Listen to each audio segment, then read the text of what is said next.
I've been playing Minecraft for years now, ever since October of 2012. In other words, that's older than about half of you watching. Over the course of my time playing the game, I've developed several opinions on the game's many features, some of which are definitely less popular than others. For the past 2 years now, I've been making a lot of rankings based on the game, and the comment sections have been very polite to tell me just how hot some of my takes are. So today, I thought it'd be fun to concentrate those hot takes into one video. However, I'm not just stopping at myself. As always with this hot take series, the first half of this video will be my hot takes, but the second half will be taken from you all on the community tab. They won't be the takes I necessarily agree with, just the ones I found to be the most interesting. With all that said, if you enjoyed this video, please make sure to leave a like, subscribe to the channel, and let's jump right into my first take. So I want to start us off with a simpler one here, and that's the fact that I have never been a fan of the new Vex design. Well, I say new, but this is like a new Super Mario Bros. Situation because this thing has been out for a while. Now, for those of you that never saw the original Vex, here's what it looked like prior to update 1.19.3. While the idea between the old and the new are somewhat similar, there are quite a few differences, such as the model proportions and the face design. This was done in an effort to better align the Vex with the LA, which were being added to the game at the time. But I'm sorry, I just don't like it. Sure, the old one was just sort of the default player model but retextured, but that's also the case for several other mobs, so I don't think that's much of an issue. Still though, I can understand some wanting a unique look, but what I absolutely cannot get behind is the new face. The original Vex just had the most sinister grin among the mobs, but when they redesigned the Vex, they completely removed the mouth from its design. I personally think that is a huge shame, and it loses out on what I loved about the Vex in the first place. But despite that, I definitely seem to be in the minority here, as most people seem to like this new design. If you do, more power to you, but I don't think the Minecraft lore is enough reason for me to accept this change. If I want lore to theorize about, I'm gonna go watch more FNAF. Alright, the next hot take is quite literally a hot take. I'm talking about fire protection again. Now, I'm not really sure if this is a hot take or fire protection supporters are just really loud, but I think this is the worst non-curse enchantment in the game. And even then, Curse of Vanishing might actually be better. I've already thoroughly explained why I dislike this enchantment in 2 videos now, so I'll keep this brief. Basically, having this on your armor lets you take less damage from fire and lava, but if you have it, then you can't equip normal protection on that same armor piece. On top of that, protection already does a perfectly fine job keeping you safe in lava, allowing you to survive for over 30 seconds without eating food, and if you are eating food, you could basically stay in there forever. Not to mention there's also the fire resistance potion, so there's really no situation where fire protection is good to get over normal protection. Hopefully that will finally settle the matter with the fire protection kids. At least until I remake the enchantment video in a year or two. Well, speaking of enchantments, I want to talk about the one placement in that video that I probably got the most backlash for. Yes, even more than fire protection. What enchantment could I have possibly disgraced? Well, that would be Riptide, which I placed at 33rd out of 39. Now in hindsight, I do agree I was a little harsh. Riptide gives you the ability to shoot yourself forward, but it can only do so if the player is in water. The boost you get off Riptide is insanely fast, and combine that with the Elytra and you'll be zooming hundreds of blocks every second.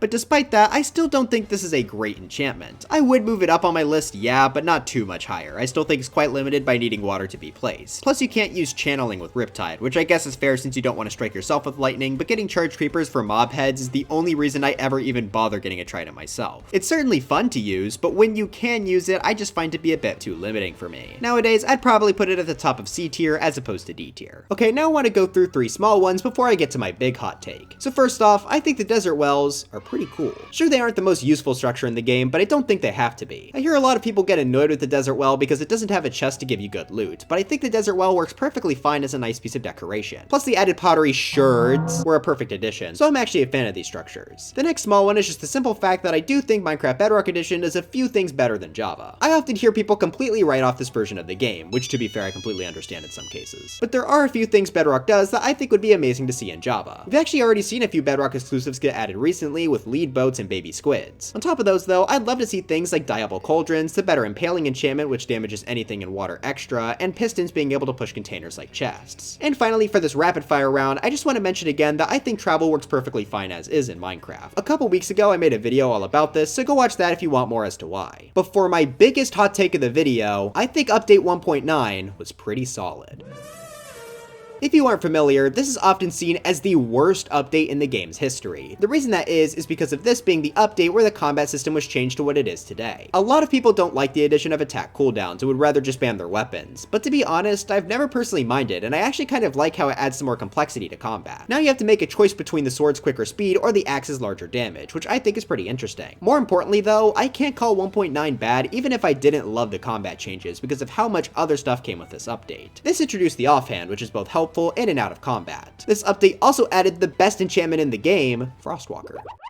Oh, and mending, I guess. But some of the most notable changes come from the end. Not only did 1.9 actually add the outer end islands, but end cities as well. That also comes with the addition of the elytra, which I've made pretty clear that I quite enjoy. The Ender Dragon boss fight also got far more interesting with a new set of attacks that he didn't have before. So overall, there was a lot of great stuff added here. I will eventually do a video ranking all the game's major updates, so spoilers for that, I don't think this will be placing low on the list at all. It's far from my favorite updates, but I think calling it the worst when stuff like 1.10 exists is a bit disingenuous. But now it's time to see what you wacky individuals said in the comments. This time around, we got some pretty good ones, because I disagreed with a lot of them.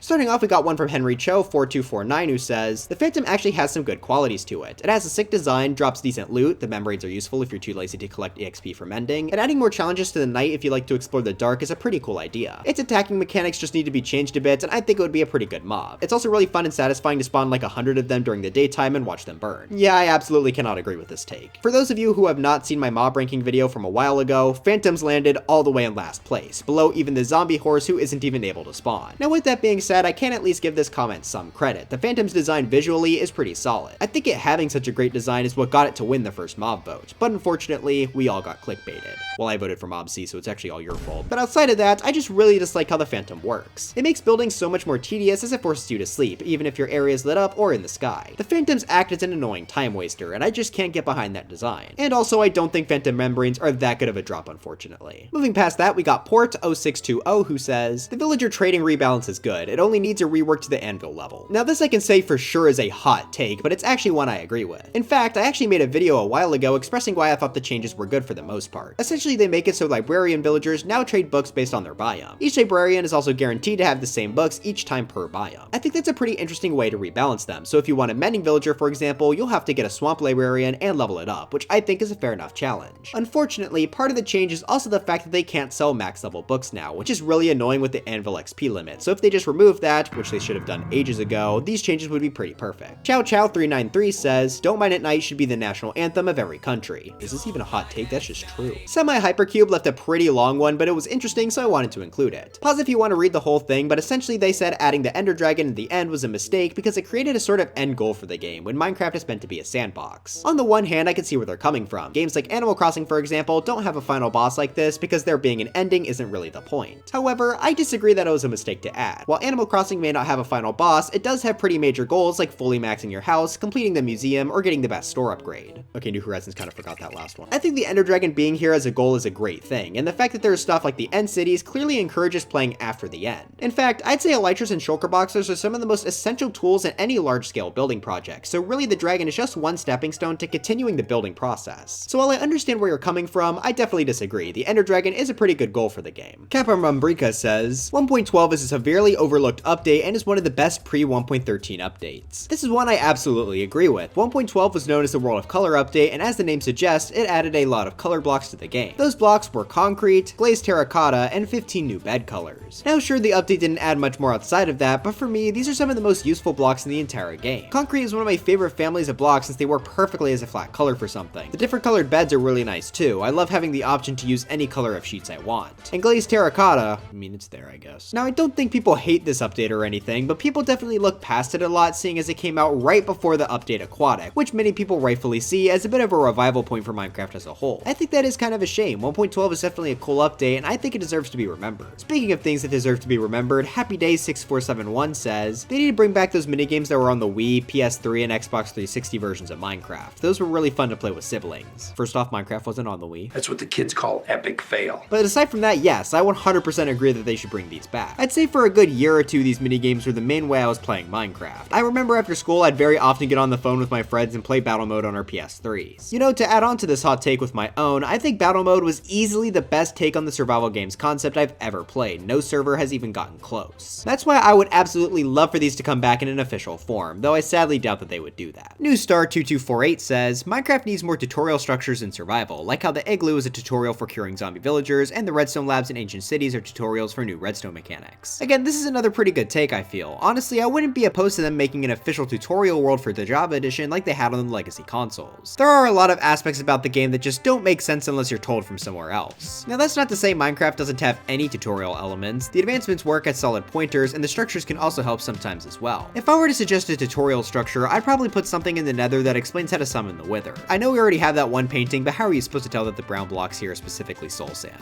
Brown bricks with Minecraft. Maybe they could just add a room like this to the nether fortress where the chiseled nether brick represents where to place the skulls. I don't know, but either way, I'd absolutely be on board to see more tutorial aspects added to the game. Living Like Eli 6785 says, Minecraft Story Mode is a series that deserves to be brought back and remembered.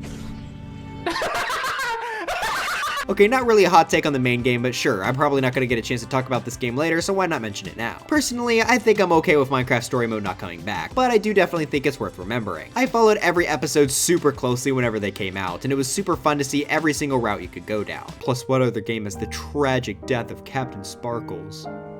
Hey, you guys want to see a comment I made on Captain Sparkle's Take Back the Night music video when I was 10? Mind blown, you are epic, I'm subscribing and make a movie of this and Fallen Kingdom combined. I think 10-year-old me had a point. For our final hot take of the video, we got one I saw quite a bit on the community tab as I was scrolling through the comments. The first one I saw came from Nintendo77 who says, I hate how you lose all your items when you die. I just think it requires extra work to get them back for virtually no reason, and it's really annoying. Now on the one hand, I can absolutely understand why people would say this. I mean, I'm sure every single one of them has a traumatic memory of falling into lava or something and losing hours worth of progress. That is far from a good feeling, but at the same time, I really feel like there should be a punishment for dying. I mean, if you don't lose stuff when you die, then where's the challenge in anything? It makes the game far less interesting to me when all there ever is to lose is maybe some travel time. Now luckily for the people commenting this, Minecraft does provide a game rule that allows you to disable the loss of inventory upon death. But for me personally, I'll never play with keep inventory on for a serious survival world. It makes things more fun when there's stakes. Maybe I'm just saying that because I don't die very often when I play, but for me, I am perfectly fine with Minecraft's inventory loss system. I would maybe make it so items don't despawn as quickly, but other than that, I think I'm fine with the current system.